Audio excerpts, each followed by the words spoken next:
یسوع مسیح کا خدا اور باپ مبارک ہو، جس نے ہم کو مسیح میں ہر طرح کی آسمانی برکات روحانی سے برکت بخشی ہے۔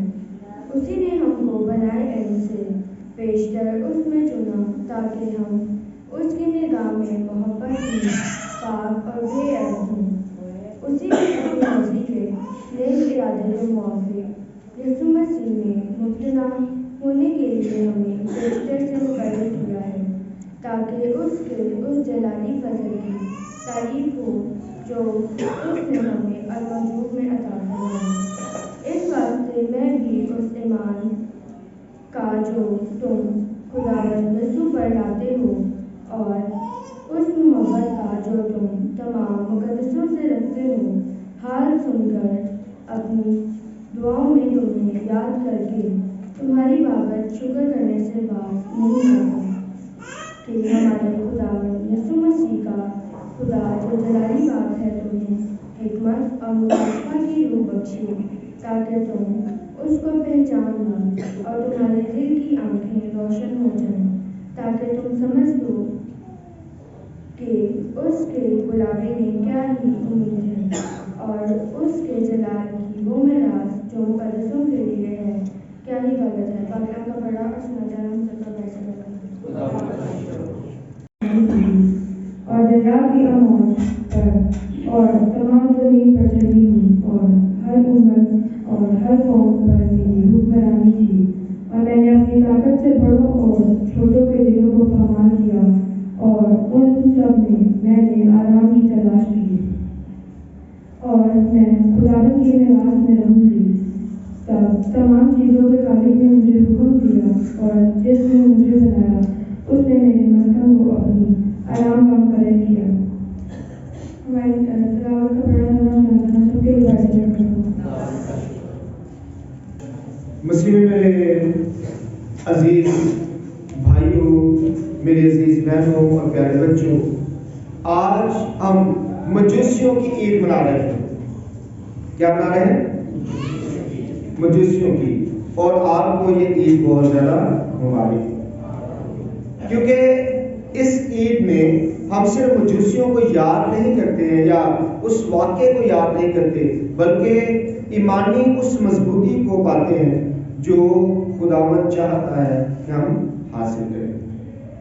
کئی دفعہ ہم یہ سوچتے ہیں کہ یہ جو مجوسی ہیں، یہ ایسے ہی ایک ستارے کو دیکھ کر، بادشاہ کے ستارے کو دیکھ کر کیوں چل پڑے؟